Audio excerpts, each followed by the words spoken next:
sekarang bagaimana caranya kita ngisi kemerdekaan? Udahlah darah, udah tumpah, udah jutaan mungkin yang meninggal mempertahankan negara kita. Sekarang mah kita tinggal enaknya. Fa amma bi ni'mati rabbika fahaddits. Adapun nikmat Tuhanmu ceritain. Apa maksud ayat ini apa? Apa kalau kita umpama nih, alhamdulillah Pak Ustaz, saya sekarang sudah jadi anggota dewan. Bener emang ceritain. Bukan itu pengertian Pak Hadid asyukru. Apa manfaatnya ente jadi anggota dewan? Kalau bakal nyusahin rakyat, mendek berhenti. Begitu. Pak Ustaz, alhamdulillah sekarang jadi saya Pak Lurah. Manfaatnya ente apa jadi Pak Lurah? Kalau buat bikin sengsara rakyat, baik nggak usah. Alhamdulillah Pak Ustaz, sekarang saya jadi menteri. Manfaat ente jadi menteri apa? Kalau kira-kira bakal nyusahin rakyat, mendek berhenti jadi menteri. Itu namanya Pak amma bi ni'mati rabbika. Ini sekarang kita merdeka. Kalau kita pakai maksiat, nggak paham tuh kita namanya menjalankan nikmat. Makanya Imam Ghazali begini, ya, ini Imam Ghazali ini, dia memberikan ilustrasi begini. Ada seorang raja panggil 3 rakyatnya. Rakyat pertama dipanggil, hadir nih, dikasih kuda Pak. Rakyat kedua dipanggil lagi, sini neng, dikasih kuda. Rakyat ketiga disuruh maju lagi, dikasih kuda. 3 rakyat dikasih kuda, kesannya beda-beda. Yang pertama, dia nggak bisa bedain mana kuda nemu di hutan, mana kuda dapat dari raja. Yang penting kuda, begitu. Banyak orang kayak gitu, banyak. Yang kedua, dia mulai kenal bahwa kuda itu nikmat. Karena selama ini kejek mulu, banyak orang mau tahu bilang kemana-mana pakai kaki, naplak. Dia kenal tuh kuda, oh kuda tuh nikmat. Yang kedua, dia kenal siapa pemberi kuda, siapa? Raja. Dia bisa bedain mana kuda dapat dari hutan, mana kuda pemberian raja. Kan hebat nih rakyat kedua. Rakyat ketiga lebih hebat lagi. Dia kenal kuda sebagai nikmat. Selama ini di jalan nggak pakai kuda. Ini zaman dulu, zaman Imam Ghazali kan nggak ada motor, nggak ada kuda paling keren. Dia rakyat ketiga dikasih kuda, dia kenal kuda, dia kenal siapa pemberi kuda, dan kuda itu dimanfaatkan untuk lebih dekat kepada raja. Saban hari itu kuda dipakai buat ke rumah raja. Sampai raja nanya, sampean mau jadi menteri tapi nggak deket denganku, atau mau deket denganku walaupun nggak jadi menteri? Dia jawab, saya lebih baik nggak jadi menteri tapi saya pengen dekat sama raja. Begitu. Ini maknanya apa? Saya pernah nulis buku judulnya Asyukru Hakikotan, syukur betulan. Ini rakyat yang pertama, kata Imam Ghazali, belum masuk kategori syukur. Nah sekarang umpama nih seorang karyawan, seorang pejabat, digaji nggak? Gaji nikmat nggak? Nikmat. Sebab banyak orang pengen jadi karyawan tapi nggak sempet. Banyak orang pengen pejabat, berebut. Apalagi sekarang nih anggota dewan calon berebut, berebut naruh namanya di mana, fotonya di pohon gandaria. Itu biasanya yang suka naruh pohon gandaria apa dulu tuh? Yang suka muncul di pohon gandaria apa namanya? Kuntilanak. Sekarang banyak anggota dewan tuh calon-calon bertengger di mana, di bawah pohon, paham nggak?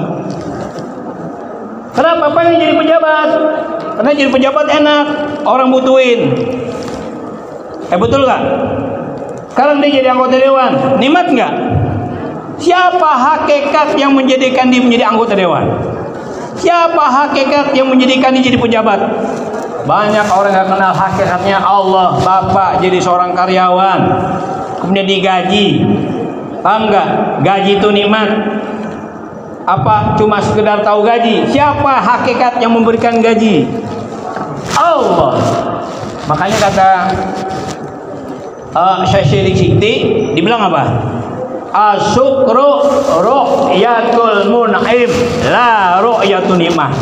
Syukur itu melihat siapa yang ngasih nikmat, bukan melihat nikmat itu sendiri. Jadi kalau kita nih umpama dapat nikmat, kita kenal hakikat pemberi nikmat Allah, itu baru masuk kategori syukur namanya. Nah, yang ketiga nih yang hebat nih, ini disebut dengan asyukru hakikatan. Dia kenal nikmat, dia kenal pemberi nikmat, kemudian nikmat itu digunakan untuk lebih mendekati Allah Subhanahu wa taala. Ini yang cakep. Minimal kita jadi rakyat kedua. Nah, sekarang nih merdeka, nikmat bukan? Nikmat. Siapa hakikat pemberi kemerdekaan?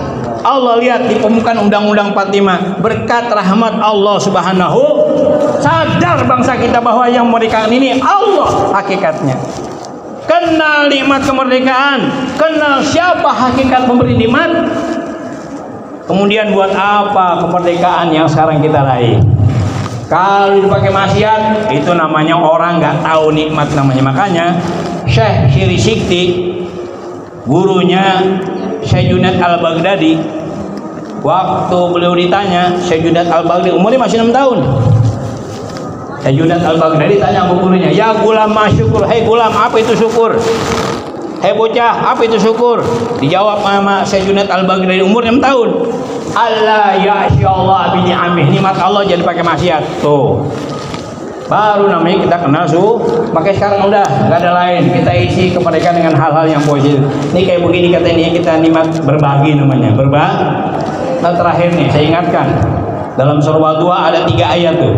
Allah ingatkan 3 ayat dan Allah perintahkan 3 ayat kepada Nabi kita. Surahnya apa? Alam yajidika yatiman fa'awa wa wajadaka dhallan fahada wa wajadaka a'ilan fa'agna. Tuh, Nabi diingatkan 3 hal. Dan perintah Allah apa kepada Nabi? Fa'ammal yatima fala takhar wa amma saila fala wa amma bi ni'mati rabbika. Ini ayat sekarang dibahas nih. Alam yajidika yatiman fa'awa, bukankah Allah dapat kau dalam keadaan yatim? Fa'awa, kemudian Allah himpun kau kepada saudaramu. Siapa perawat Nabi pertama waktu Nabi yatim? Yo, siapa yang rawat? Nih, kalau menjawab nih 50.000 nih. Siapa yang rawat? Siapa yang kencang jawabannya apa? Siapa? Perempuan siapa? Hah? Siapa? Pamannya. Dah, saya cabut. Kakeknya yang pertama, Abdul Mut. Dan Nabi dibawa-bawa kemana-mana. Kakeknya. Begitu kakeknya meninggal, siapa yang rawat? Siapa? Siapa nama pamannya? Baru dirawat sama Abu Thalib. Ini pesan moralnya apa, Pak? Kalau kita punya ponakan yatim, jangan buru-buru diserahin ke yayasan yatim piatu. Kakeknya mau tanggung jawab apa kagak? Begitu. Katanya mau Al-Quran. Pamannya nih, kita pamannya mau tanggung jawab apa kagak? Biaya itu, biaya sekolahnya, hari-harinya. Ini enggak, udah baru tiren bawahnya. Apa tiren? Baru mati kemarin, udah ditaruh di mana yayasan yatim piatu. Aduh, ini keluarga bagaimana? Katanya mau belajar sama Al-Quran. Lihat cermin di Al-Quran. Waktu Nabi yatim, siapa yang merawat pertama? Sama kayak gitu. Kakeknya mau tanggung jawab gak sama cucunya? Begitu pesan moralnya. Oke, sekarang kakeknya enggak, siapa yang tanggung jawab? Mestinya begitu. Kita nih pamannya. Sekarang nggak tinggal di rumah kita nggak apa-apa, tapi kalau memang kita punya kelebihan, kita bantu biaya sekolahnya. Jangan yatim cuma lebaran yatim doang, kepala anak dijapain. Ayo begitu, mau belajar sama Al-Quran. Nih ada Al-Quran nih. Termasuk saya udah jadi kakek sekarang nih, itu cucu saya itu. Ya, punya 2 saya cucu, mantu udah 2. Ini ada juga pengurus yatim bikin kursus anak yatim, nggak sedikit sekarang. Kalau udah urusan duit, orang pada berlomba-lomba di jalanan banyak banget. Kita berdoa mudah-mudahan mereka amanah. Bab kalau nggak amanah, sama juga makan bara api dalam perutnya itu. Na'udzubillah min. Iya. Ini contoh yang begini nih, pernah saya tegur. Jadi kalau kita dengar ceramah, ibaratkan aja ke orang ngaca. Kalau kita ngaca mungkin kita belepotan, kacanya kita pecahin, apa mungkin kita rapiin? Kacanya pecahin yang bagus mah ya. Ngapa sih muka gue jadi jelek, di kaca lu ganteng. 1000 kaca nggak beres. Ada dulu yayasan yatim dipanggil sama orang kaya, datang tuh anak yatim rame-rame pakai mobil, dikasih duit sama orang kaya, begitu sampai rumah disortir duitnya, haram tuh nggak boleh, karena itu haknya anak yatim. Dikasih berapa duit kalau nggak salah tuh 200.000 apa, disortir dikasih 50.000, yang 150.000-nya buat yang ngurusin yatim. Nggak boleh tuh. Tuh orang kaya ngasih duit buat siapa? Ya kan pengurusnya dapat juga amplop, masa dibiarin yang miskin aja dikasih, apalagi pengurusnya. Betul nggak? Hati-hati Bu, makanya saya bikin pondok, nggak mau saya. Kalau mau mondok aja tempat saya yatim, insya Allah saya terima. Tapi nggak bikin, saya belum berani. Pondok pesantren, yayasan yatim piatu, takut saya, takut.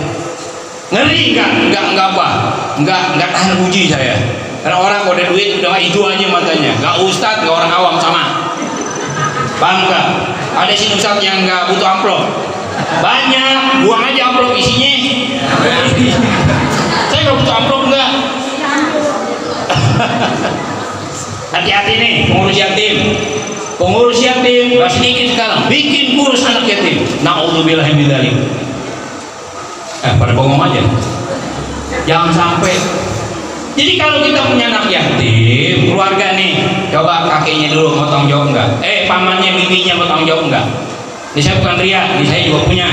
Adik saya nomor 3 udah meninggal suaminya. Ya, terus apalagi Allah ingatkan, alam yajidika yatiman fa'awa wa wajadaka dhallan fahada.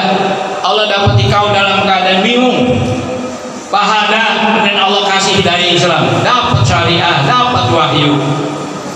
Terus yang ketiga apa? Wa wajadaka ailan fa'alna.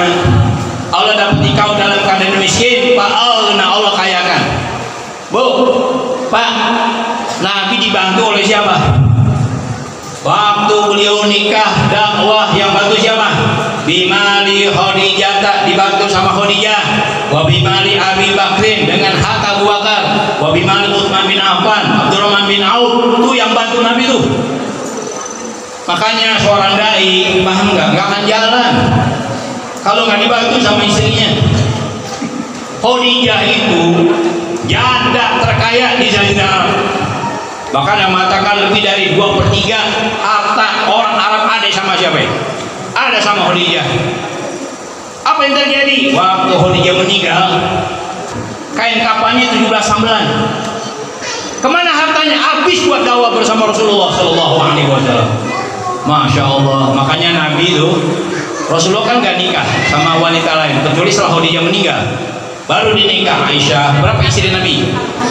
Aisyatun wa Hafsatun wa Saudah Sofiyatun Maimunatun wa Romlah Idun wa Zainabun kadza Zuhairiyah lil mu'minina ummahatum Madiyah. Itu kata akidatul awam tuh. Itu kadang-kadang Nabi suka cerita itu, suka cerita sama istri yang lain tentang Khadijah, sampai istri yang lain cemburu. Kata Aisyah, yang muluk gitu. Kenapa? Gak tahan Nabi ngeliat kebaikannya Khadijah, sampai kadang-kadang Nabi kalau ingat nangis dia. Itu wanita terkaya di Jazirah Arab, hartanya habis buat berjuang sama suaminya. Jadi walaupun Rasulullah miskin, dibantu secara finansial. Makanya Pak, agama tanpa finansial bukan gak jalan, terseok-seok, termehek-mehek. Bener nggak? Ini mesin. Kalau kotak amalnya kagak pada diisiin, parah ini DKM buat ngegaji siapa? Ngasih persekot, bisaro, para khotib, para muadzin. Bener nggak? Kadang-kadang ngasih kotak, masya Allah, itu pada lecak juga 1000. Udah nggak pakai cembuli, masih bang, nggak apa-apa dah, ya, nggak apa lecak dah. Yang penting masih laku, paham nggak? Ini umat Islam nih biar apa? Mentalnya biar kaya, jangan mental miskin. Saya dapat nasihat dari guru toreko saya begini, Yusuf, kalau ke Mesir cari duit yang hanya paling gede. Alhamdulillah sampai sekarang saya kerjain. Kadang-kadang bukan saya, anak saya kasih, biar anak saya jadi dermawan gitu. Ini udah itu pada lecak. gope lagi. Ada duit recehan, gope depan karat. Begitu, bang bunyinya begitu tuh, ketok lagi gitu. Orang Islam harus kaya, mentalnya kaya, biarin gue micin. Kalau sedekah gue paling gede, begitu. Paham apa paham? Tuh Rasulullah miskin, tapi dibantu sama istrinya, dibantu sama Abu Bakar. Lihat Bilal bin Rabah, waktu beliau ada di bawah kekuasaan Umayyah, dicambuk, akhirnya dibebaskan oleh siapa? Gad Utsman bin Affan. Waktu Nabi hijrah ke Madinah, ya itu sahabat sedih. Kenapa? Mau nyuci susah, mau ngambil air susah. Kenapa? Ada sumur di Madinah dikuasai sama orang Yahudi. Kalau orang Islam mau ngambil air harus beli. Ya ampun. Rasul bilang apa Rasul? Siapa yang kepengen telaga di surga? Ibu-ibu paham nggak telaga? Siapa yang kepengen punya telaga di surga? Utsman bin Affan nunjuk, saya ya Rasul. Kalau kamu kepengen telaga di surga, tuh bebasin sumurnya orang Yahudi, dibayar sama Utsman bin Affan. Berapa duit? Dibayar. Begitu dibeli, udah orang Islam pada ngambil air di situ. Orang Yahudi kekeringan juga, apa namanya, airnya. Begitu mengambil, bayar. Tapi itu bercanda Utsman bin Affan yang bayar. Lu kok pakai bayar? Sampai sekarang Pak sumurnya masih ada. Bapak-bapak kalau ke Madinah, itu ada sumur di Madinah, sampai sekarang masih dikelola oleh pemerintah Saudi. Udah triliunan duitnya. Buat apa? Buat kemaslahatan muslimin wal muslimat. Kayak apa Utsman bin Affan? Tampil Utsman bin Affan sebagai juru finansial. Abdurrahman bin Auf kalau dagang, kata guru saya, itu adalah kisah sahabat. Paling dikit di bawah 1000 onta. Kira-kira kalau 1000 onta berapa kol tuh? Kalau sekarang berapa kol? Itu orang kaya tuh, Abdurrahman bin Auf.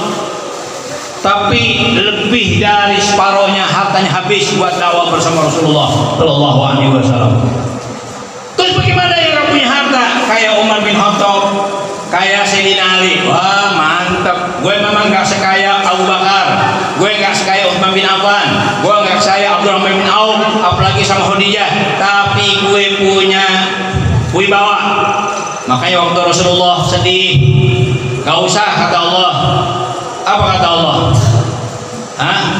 Cukup orang-orang beriman sebagai penolongmu. Tampil Umar bin Khattab radhiyallahu anhu.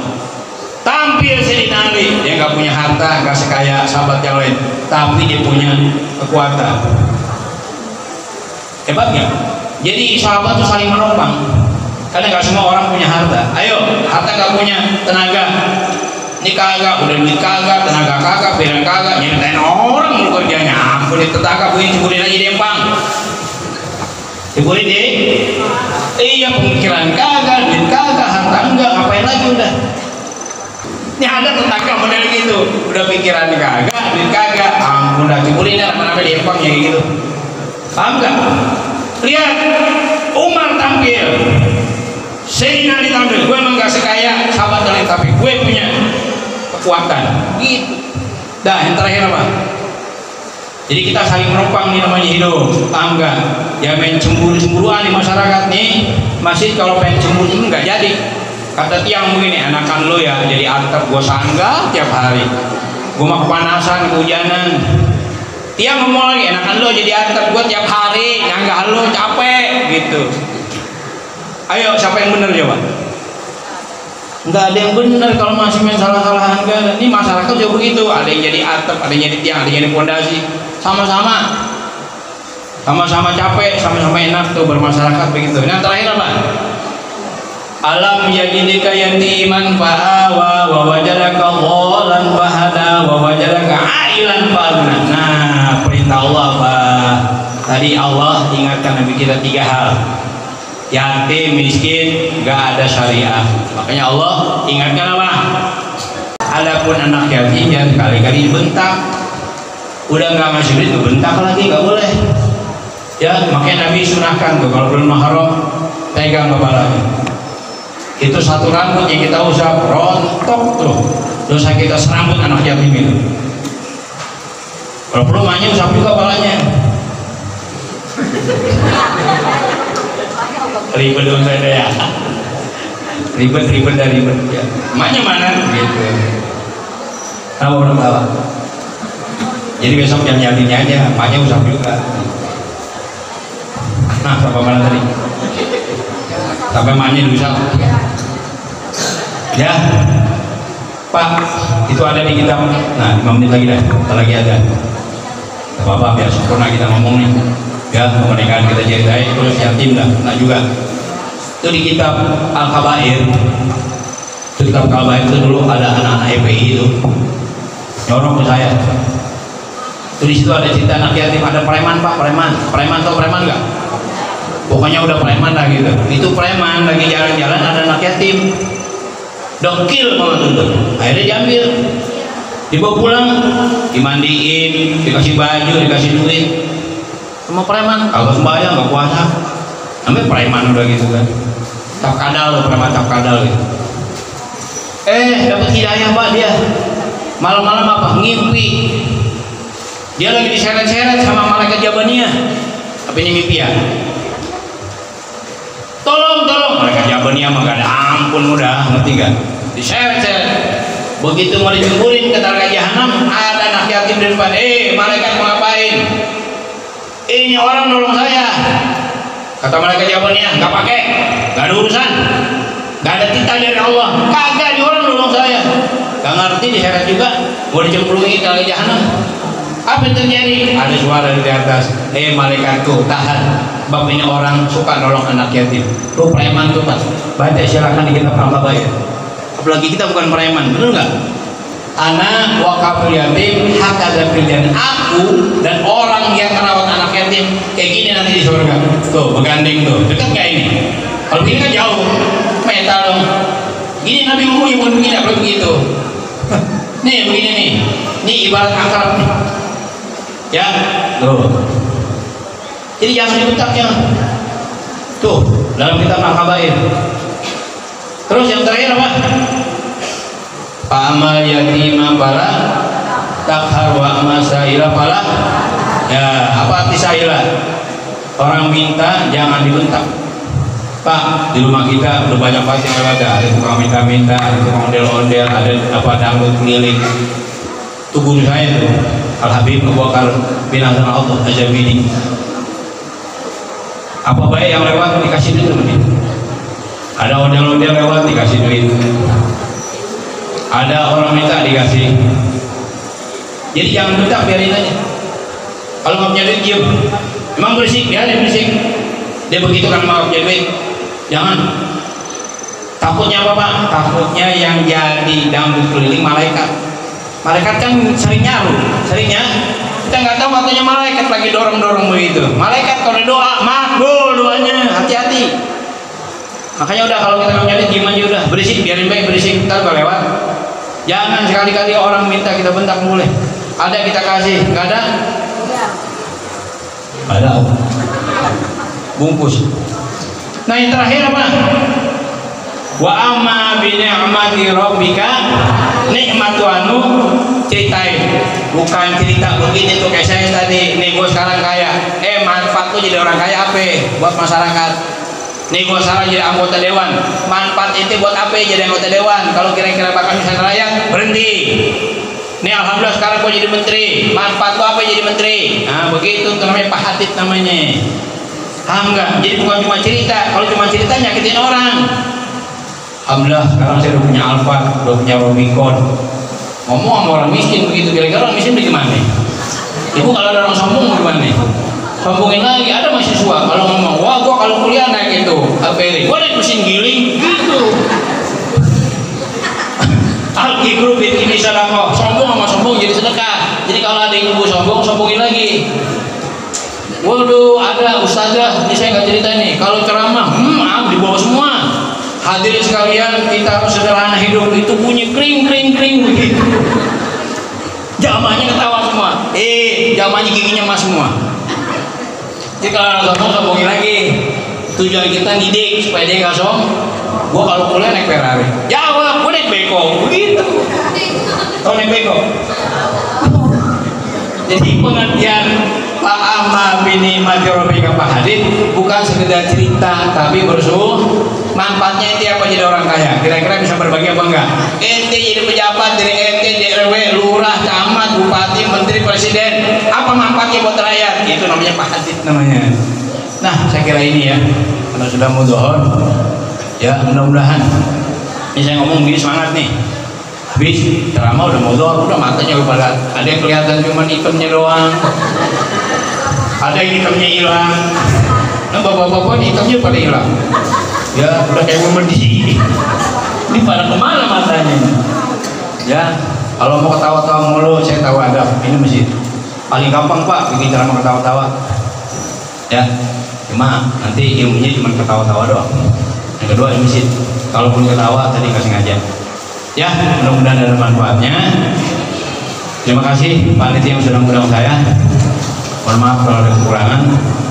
Sekali lagi saya mohon maaf kepada para kiai, para asatidz, mu'allim. Allahumma biqila. Assalamualaikum warahmatullahi wabarakatuh.